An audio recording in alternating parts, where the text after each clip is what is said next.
इस वीडियो में हम बात करेंगे 1981 की फिल्म पोजेशन के बारे में, जो एक हॉरर फिल्म तो है पर सिर्फ हॉरर से कहीं ज्यादा है और ये पूरी कहानी एक मेटाफर की तरह दिखाई गई है। मार्क एक स्पाई है जो अपने घर लौट कर आया है, पर उसकी पत्नी एना उसके आने से ज्यादा खुश नहीं और किसी बात से परेशान है। वो दोनों अपने शादी के एक ऐसे मुकाम पर आ गए हैं जहाँ वो अब साथ नहीं रहना चाहते। मार्क ने अपने परिवार के साथ रहने के लिए जासूसी का अपना काम छोड़ने का फैसला किया है, पर जब वो घर वापस आया तो उसे पता चला कि एना घर छोड़कर कहीं और रहने चली गई है। मार्क को लगने लगा कि उसका किसी और के साथ अफेयर चल रहा है और उसे इस बात का सबूत भी मिल गया जब उसे हाइनरिक नाम के एक आदमी का पोस्ट कार्ड मिला। कुछ वक्त बाद एना ने उससे कहा कि वो किसी और से प्यार करती है और डिवोर्स चाहती है। अगले दिन वो दोनों एक दूसरे से मिले और गुस्से में मार्क ने कहा कि वो डिवोर्स के बाद अपना घर और अपने बेटे बॉब की कस्टडी उसे दे देगा। इन्हीं बातों के बीच उन दोनों का बहुत बड़ा झगड़ा हुआ और मार्क को उस रेस्टोरेंट से बाहर निकाल दिया गया। इस डिवोर्स का मार्क पर बहुत बुरा असर पड़ा और नशे की लत के साथ साथ वो अपना मानसिक संतुलन भी खोने लगा। कुछ हफ्तों बाद अपने आप को संभाल कर और नशे की लत से बाहर निकलकर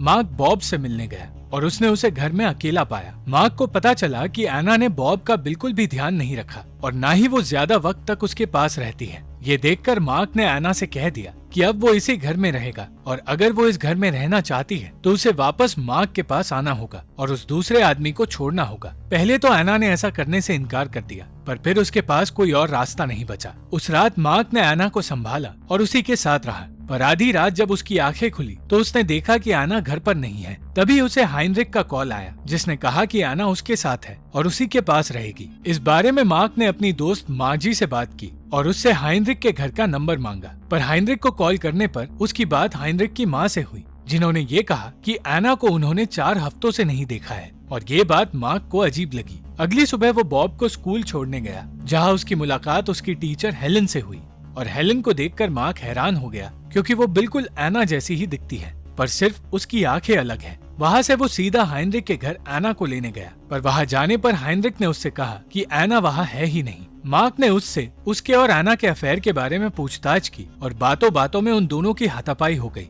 जिसका अंजाम मार्क को ही भुगतना पड़ा। हाइनरिक ने उसे बुरी तरह पीटा और घर से बाहर निकाल दिया। अपने घर वापस जाकर मार्क ने एना से पूछा कि वो आखिर थी कहाँ, पर एना ने कुछ नहीं बताया। वो दोनों एक दूसरे पर चीखने चिल्लाने लगे और तब एना ने कहा कि उसे मार्क का उसे छूना अब अच्छा नहीं लगता। इस झगड़े के बीच एना ने उसे थप्पड़ मार दिया, जिसके बाद मार्क ने एना को पीटना शुरू कर दिया और एना वहाँ से भाग निकली।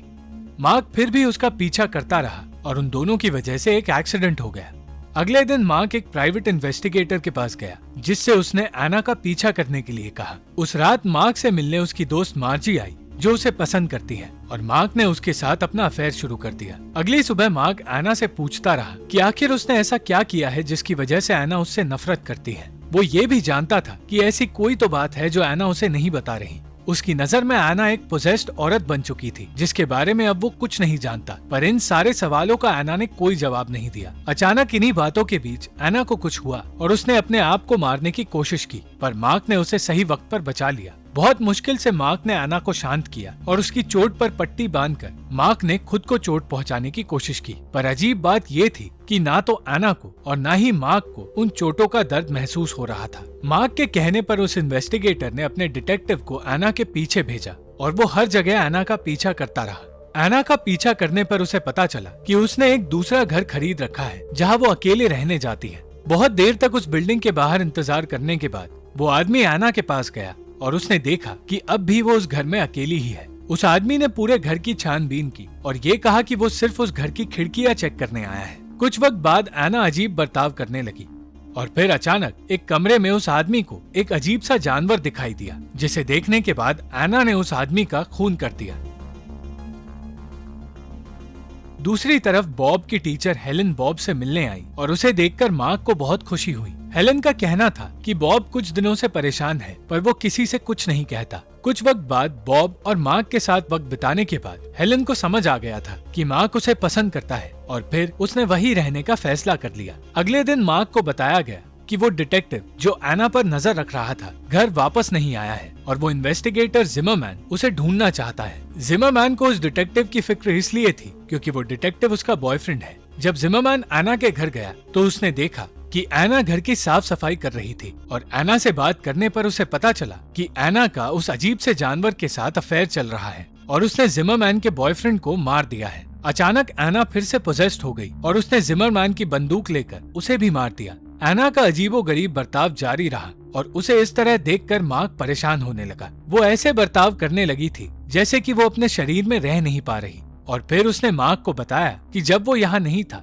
तो सबवे में सफर करते वक्त उसे कुछ हुआ था, जिसके बाद उसका मिसकैरेज हुआ। कुछ वक्त बाद मार्क ने हाइनरिक को कॉल किया और उसे एना के दूसरे घर का एड्रेस बताया जहाँ वो रहती है। बिना वक्त गवाए हाइनरिक उस घर के पास चला गया और उस घर में जाने के बाद उसने उस जानवर को देखा, जिसके बाद एना उसे किचन में ले गई। एना ने उसी किचन में उन दोनों लोगों की लाशें रखी थी जिन्हें उसने मारा था। इतना ही नहीं, एना ने हाइनरिक को भी मारने की कोशिश की, पर किसी तरह वो अपने आप को बचाकर वहाँ से भाग निकला। और वहाँ से निकलते ही उसने मार्क को कॉल किया और उससे विनती की कि वो उसे बचाने के लिए वहाँ आ जाए। मार्क ये जानकर खुश था कि सब कुछ वैसा ही चल रहा है जैसा वो चाहता है। और जब वो उस घर में गया तो उसे वो दोनों लाशें तो मिली, पर उस घर में उस जानवर का कोई नामो निशान नहीं था जिसे देखने वो वहाँ आया था। वहाँ से निकलकर मार्क एक बार में गया जहाँ उसे हाइनरिक मिला। हाइनरिक उसे सारी चीजें बताने लगा जो उसने उस घर में देखी थी। मार्क उसे इस हालत में देखकर खुश हो रहा था और जल्द ही उसने हाइनरिक को उसी बार के बाथरूम में मार दिया और उसकी मौत को एक एक्सीडेंट की तरह फ्रेम करके वहाँ से चला गया। उसने एना के दूसरे घर में आग लगा दी और वहाँ से हाइनरिक की बाइक लेकर भाग निकला। वापस अपने घर पहुँचने पर उसने मार्जी को खून में लथपथ देखा और उसकी मार्क के हाथों में ही मौत हो गई। वो मार्जी की लाश को अपने घर ले आया जहाँ एना पहले से ही उसका इंतजार कर रही थी। कुछ वक्त बाद एना ने कहा कि उसे वहाँ से जाना होगा क्योंकि वो जानवर इस वक्त उसके साथ ही है, और ये जानने के बाद मार्क ने उसे रोका भी नहीं। उस रात मार्क ने मार्जी की लाश को ठिकाने लगाने की तैयारी की और बॉब को हेलेन के घर छोड़कर वो वापस अपने घर आ गया। घर में उसने एना को उसी जानवर के साथ देखा, जिसके बाद वो हाइनरिक की माँ से मिलने गया जो अपने बेटे को ढूंढ रही थी। मार्क ने कुछ वक्त उनके साथ बिताया जहाँ वो उसे हाइनरिक के बचपन के बारे में बताने लगी और कुछ देर बाद जहर पीकर मार्क के सामने ही उन्होंने अपनी जान दे दी। अगले दिन शहर में टहलते हुए मार्क की मुलाकात अपने पुराने साथी से हुई जो उससे वापस काम पर आने की जिद करने लगा, पर मार्क ने साफ इनकार कर दिया। वहाँ से वो मार्जी के घर गया जिसकी छानबीन कुछ पुलिस वाले कर रहे थे और उन पुलिस वालों के साथ वो लोग भी थे जिनके लिए मार्क काम किया करता था। उनका ध्यान भटकाने के लिए मार्क ने एक टैक्सी ड्राइवर से एक्सीडेंट करवाया और उसके और पुलिस वालों के बीच गोलीबारी में वो घायल हो गया। वहाँ से भागते हुए अचानक उसका एक्सीडेंट हुआ और घायल होने की वजह से वो किसी बिल्डिंग में जाकर छिपने की कोशिश करने लगा, पर पुलिस के साथ साथ उसके पास एना आ गई जो अपने साथ उस जानवर को ले आई थी जिसने अब पूरी तरह से मार्क का रूप ले लिया था। मार्क और उस जानवर में फर्क सिर्फ इतना था कि उस जानवर की आंखें अब बिल्कुल हेलेन की तरह थी। अचानक पुलिस ने उन पर गोलियां चलाई जो उस जानवर को नहीं लगी, पर एना और मार्क दोनों को लग गई और तब एना ने मार्क की बंदूक लेकर अपने आप को मार दिया।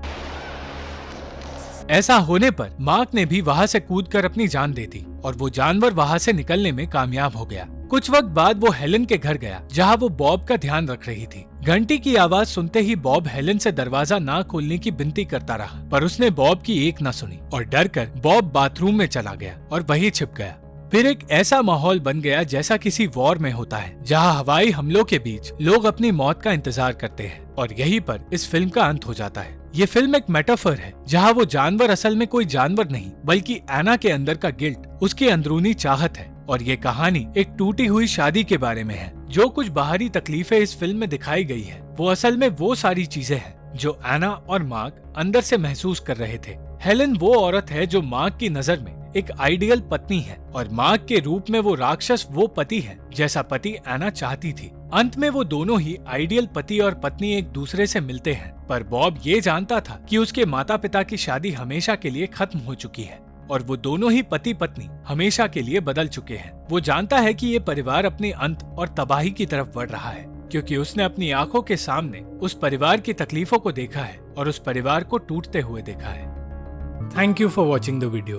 अगर आपको ये वीडियो पसंद आई तो लाइक, शेयर और कमेंट जरूर करना और चैनल को सब्सक्राइब करना मत भूलना।